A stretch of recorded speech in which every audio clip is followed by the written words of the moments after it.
Let's talk hydrogen, the H2 Hub Hydroverse podcast.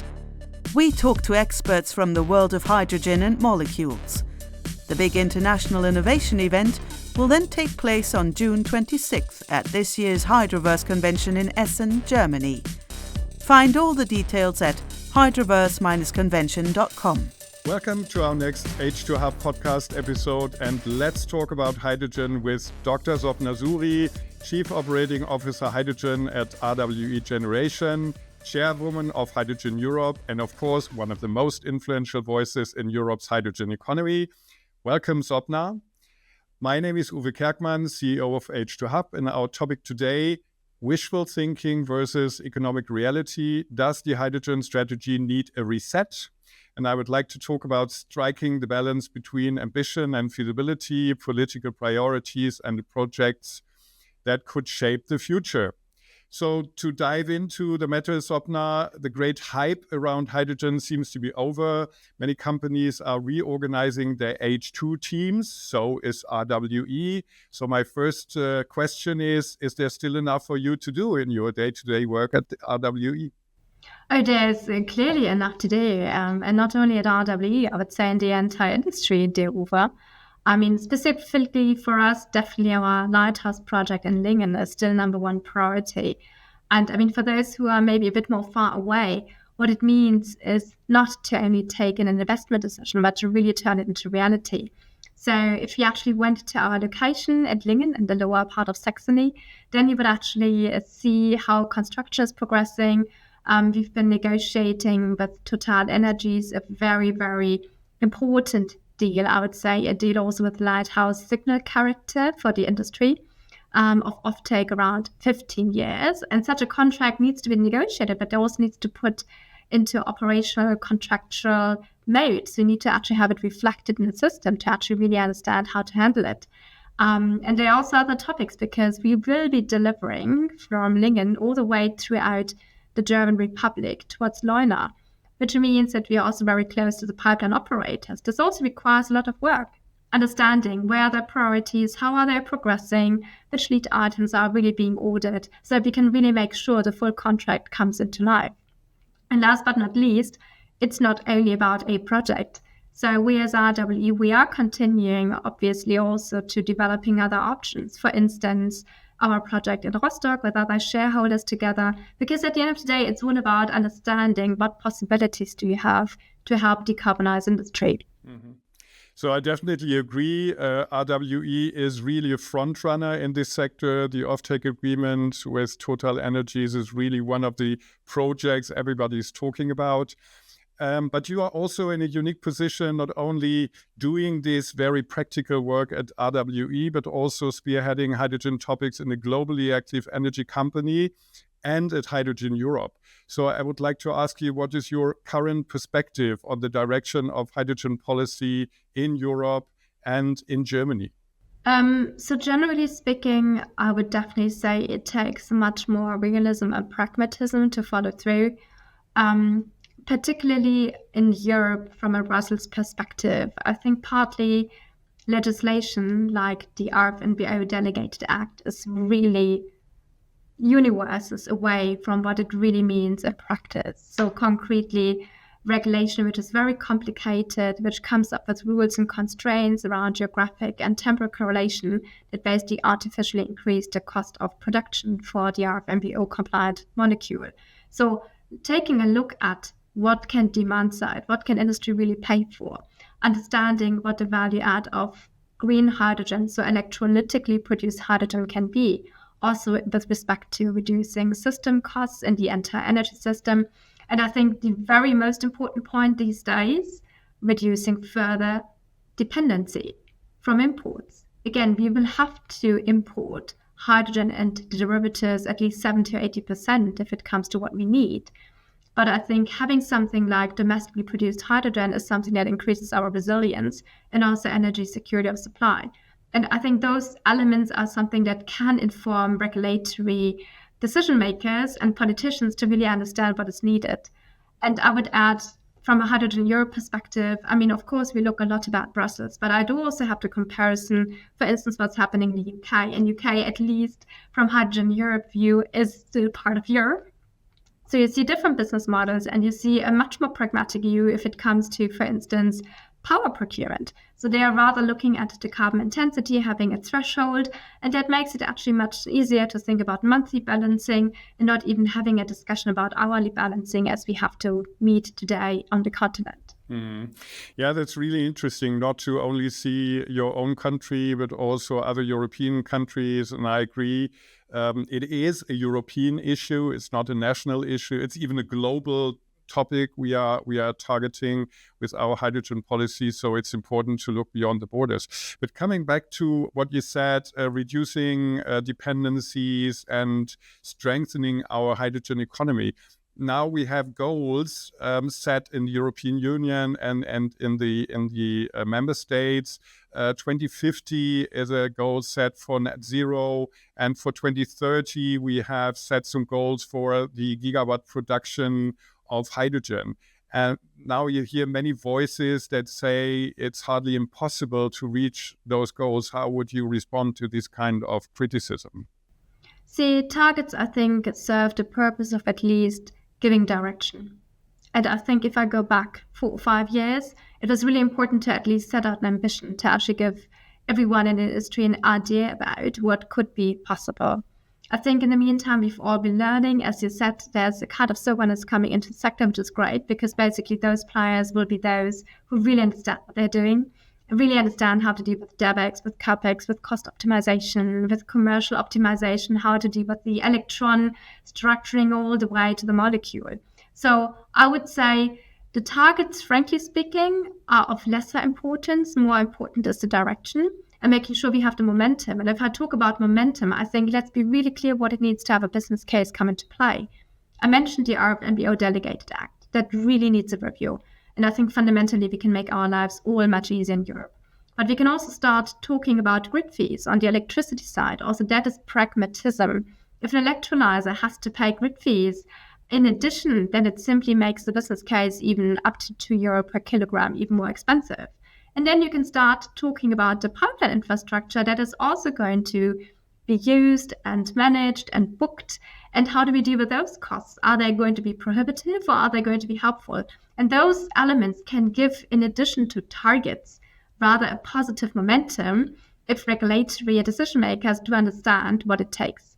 And I think in addition, I mean, if we talk about what is happening, what has been really successful in Europe has been always the CO2 mechanism. I mean, ETS is something where Europe has been really showing we can internalize CO2. So what do we do to really give market strength, market forces, really the leeway to actually give signaling here? And if the CO2 price, we're moving into a direction where, of course, everyone says, okay, we now understand how to price and compare different alternatives, fossil-based ones with maybe less CO2 intense or even low carbon ones, then I think we would be on the right way. Mm-hmm. So I like that very much that you describe like the targets we've set are a kind of guiding and showing the way what we would like to achieve in the best of all scenarios. And I also like that you say that it's time for pragmatism now, because this is what counts when you have to deal with companies and the hydrogen strategy, and not only with political goals and political targets. So, do you think that this balance between economic reasons, economic facts, and our political, sometimes probably idealistic goals of net zero, can we bring them together? Is there a smart way to combine both approaches? Definitely. And I think I would always start with making sure people understand the economics, because at the end of the day, we need to make a business case happen. So once economics do fit, I think you can make many things feasible. And the way how to steer economics is to think about the regulatory framework conditions and to just making sure we are not overly idealistic, but hence also fully kind of carved down in theory, but rather think about what is really happening and what is needed. And hence, as I said, the CO2 price is one of those elements. Think about what sustainable hydrogen could be, how to actually generate a value add with it. to think about, as we have been already approaching in Europe, more the hydrogen valley type of approach. So prioritizing projects where you have production, offtake, transport infrastructure coming together, and from this cluster approach, rather broadening out. So it's like a spider cobweb that's going to be expanded. And I think last but not least, we should not forget, whatever we are doing is to actually be in Europe competitive in terms of having a really great industry, a really great industrial core that needs to have resources. And today it's mostly run on natural gas. That's great. But how do we deal with the natural gas sourcing? What is the CO2 climate impact? What are the alternatives? Be technology open. And on hydrogen, it can be any color, frankly speaking, because infrastructure doesn't mean, they don't mind whether it's green or blue or whatever, but that's already one step forward. And then rather have premiums, positive incentives if you use electrolytically produced RFMBO compliant hydrogen. And so I think you can actually create demand that can be competitive and can have a green premium, whilst at the same time making sure you're not losing track on what you really want to do in Europe. Well, interesting. When you were addressing these kind of topics, like we have to explain the economics, make sure people and like not only people, but also the stakeholders understand what's necessary. I'd like to have a closer look at the new German coalition agreement that's been presented. The new Minister for Economics will be a well-known person in the hydrogen community in Germany, Katharina Reiche. And up to now, she was head of the German Hydrogen Council. That should count for something. So we have an expert in charge. Also, hydrogen is mentioned quite remarkably often in the coalition agreement. But how do you sense or what do you think about the strategy that lies behind the coalition agreement? Do you see any advancement in this respect? So let's start with the positive. Hydrogen is on the political agenda.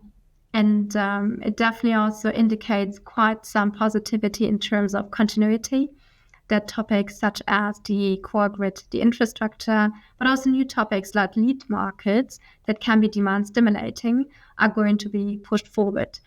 I'm also hopeful that topics around how to incentivize demand around RED 3 in a very targeted and sensible and economic way will also find a way from a coalition paper agreement into reality. But I think at the end, Uwe, it's all about implementation, right? We can have all great ideas about how can we bring then those ideas and concepts forward, and this as soon as possible, because if you want to run a business, if you want to really do investments, you need to have planability, and hence you need to have certainty, you need to understand what politically really the will eventually is. And I think there are also some elements around, I would call it, if I come back to the market mechanism and how markets can help, how we can value, for instance, greenhouse gas certificates. So this is something which is not explicitly mentioned, but this could also bring value. So I'm just saying I would not want to be contained just what the coalition agreement tells us, but I think it's a very good starting platform. It just has to be now seriously being pushed forward. I also think that you're right in this respect, because a coalition agreement is not a government program. It's something the different parties agree on.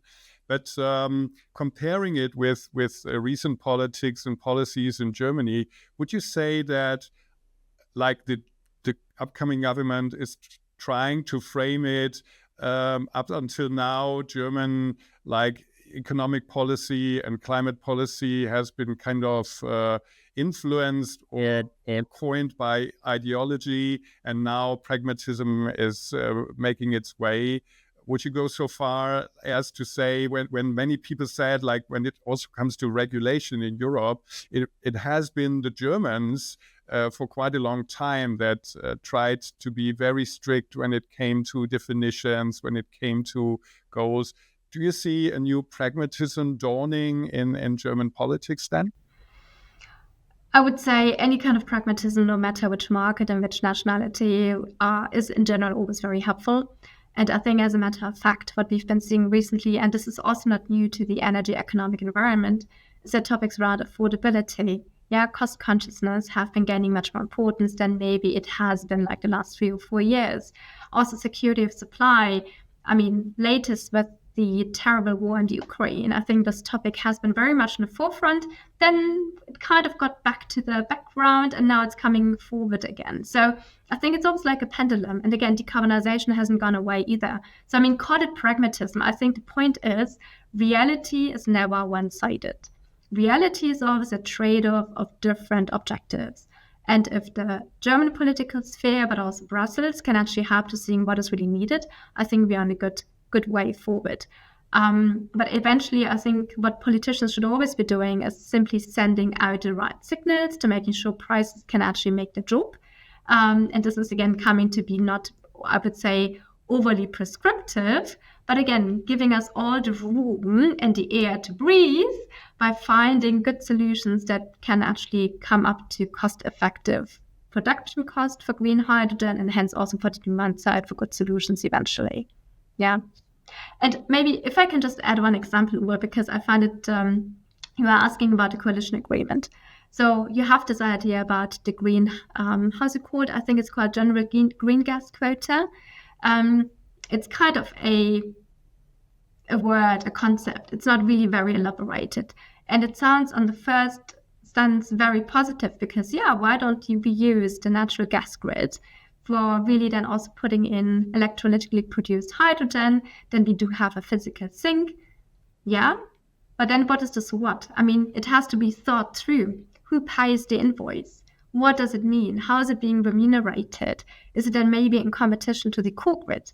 So is it also just a temporary bridge? So I'm just saying there are good ideas floating around. And now the question is how to practically translate those and really think them through to making sure we are not basically prolonging an existing fossil-based business model, but really turn it into an opportunity for making sure across decarbonization, security of supply, and affordability, we make it happen.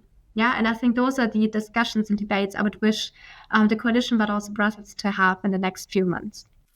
So you gave me the next word I would like to elaborate, and we've talked about the German policies, but Brussels is a very good point too. Do you think that these kind of pragmatic approaches are reflected by recent policies in Brussels?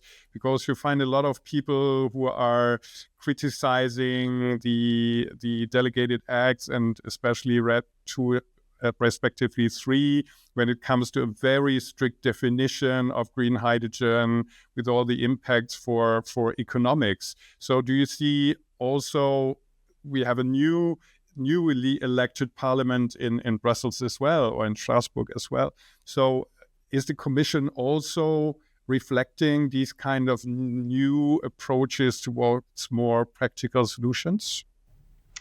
I think the Commission is trying hard. And I think you see a lot of new heads that have been resuming their work late last year. So, and like everybody who's coming new to, let me call it a mandate, I think it takes some time to actually really understand what are the homeworks, what do they really have to focus on. But I think it doesn't matter whether it's Brussels or it's Germany or any other country. I think reality also is you might change the heads, but the question is, who are all the people who are really supporting and detailing the legislation?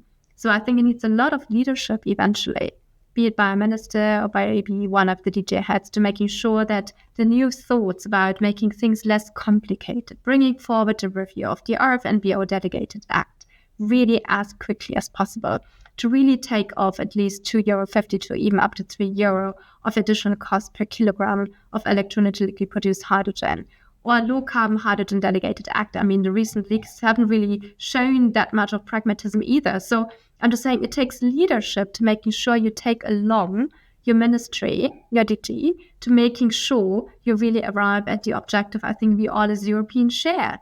We want to have clean, affordable energy. We want to secure our industry, and we want to make it happen today. We don't have the luxury to wait another 10 or 15 years. I agree. So coming back to your own company, RWE Generation, you described a lot of facts and scenarios where it will be feasible, where it will be good to invest in hydrogen. For a company like you, investing in hydrogen projects on a large scale, which is the framework that you would like to see, or what are the conditions you need in order to realize more projects, as you described the project in Lingen and others?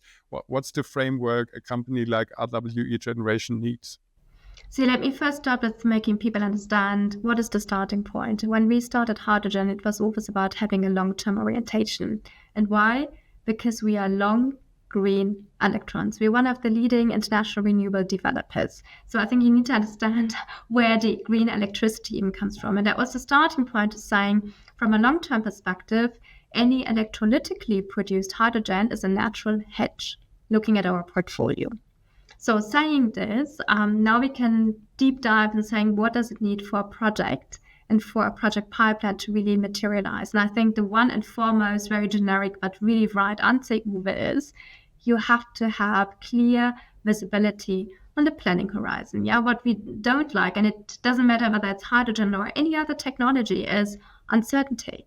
Because we're talking about long decade investment cases. Yeah, we talk about at least 25 years of lifetime where we want to earn back our money. Yeah, and this is the case for every developer. So we need to have a predictable ramp up, which can mean, on the one hand, which now started with the IPCEIs, the important projects of common European interest, that on the production side, I think very good project options were now put on the way. But is there any longevity? Is there any planability that this is going to be repeated? I don't see it. And I'm not saying I want to have another IPCEI. I'm just saying we need to think about how future funding schemes, which are market orientated and really make the best projects come through in the sense of affordability, but still enable and platform, can work. And you need to have planability on the demand side. You need to understand who at which willingness to pay based on what type of regulation, like refineries, who do have a commercial case today already. And again, this doesn't cost any extra money. It's about just thinking through who could actually afford their products to really then take off hydrogen. How are they being incentivized? And if we do these two things, then companies like RWE, but also any other developer, will say, great, we understand the risks, we understand the chances, it is a plannable business case, and we want to go forward. Yeah, we want to take it step by step. I see. So would you say the one possible solution to the so-called chicken and egg problem is to focus on the offtake now? Because we have seen a lot of funding, we have a lot of programs fostering and nurturing production around Europe, and now people call for similar structures and similar incentives and similar funding on the offtake side. Would you say that would help to solve the chicken and egg problem? I would say it can definitely help to unleash more positive momentum, because demand incentives have been systematically undervalued so far. And I mean, the Commission was actually pretty forthcoming when they brought RED III forward, but now it's really about the member states to implement it. And there are very different debates taking care. On the one hand, debates about how to really break it down per sector to making sure you set the right incentive, like a carrot and stick type of regime. And others simply saying, no, we don't want to have an implementation now. We'd rather wait where we are in 2030. But again, it's now the framework has been given by Brussels, and the member states can really make sure demand mandates are being called out. And I'm not saying that this is a trivial matter, but it's an analytical, solvable matter. To really think macroeconomically for each market, what are the building blocks of the industry? Where are they? How competitive internationally are their products? What is the content of green steel? How much electrolytically produced hydrogen or maybe low carbon hydrogen do you need to produce low carbon steel? Where are the supply chain structured, etc.? And if we're now really focused, first of all, on refineries, on the steel industry, and thirdly, I would say chemicals, but also definitely on mobility, because it's one of the few uptake sectors that can't simply evaporate. Yeah, people want to be mobile. We will definitely, in addition to aviation, to maritime, need intercontinental, also trucks and mobility. This is also an element of saying everyone will have to put in gasoline into their petrol station, into their tanks. So how do we now deal with it? How do we then reallocate cost? How do we set the incentives? And that's what I mean, that incentive management for the demand side is definitely one of the puzzle pieces that has been overlooked but can really unleash a lot of positive power. Right, and since the German government has now a lot of money at hand to finance all the structural changes that we need in Germany to make us future-proof, so there should be some investment also in these kind of directions to both promote a hydrogen economy in Germany and Europe, and of course to support the offtake to make the market going. So thank you very much, Sopna. We are at the end of our short conversation. I could go on for quite a long time with you, but thank you for taking the time to talk about hydrogen with us, talk about the need for political clarity and certainty, not only for producers, but also for off-takers, and of course, talking about what it really takes to scale hydrogen in Europe. Thank you again. It was a pleasure talking to you. And to all our listeners, if you enjoyed this episode, make sure you subscribe and share. And remember, hydrogen is teamwork, which is also the slogan of H2Hub. And hoping to have you as a listener again. Thank you so much. That was Let's Talk Hydrogen, the H2Hub Hydroverse podcast. Get your ticket for the Hydroverse convention and meet the leading experts from the world of hydrogen. All details at hydroverse-convention.com.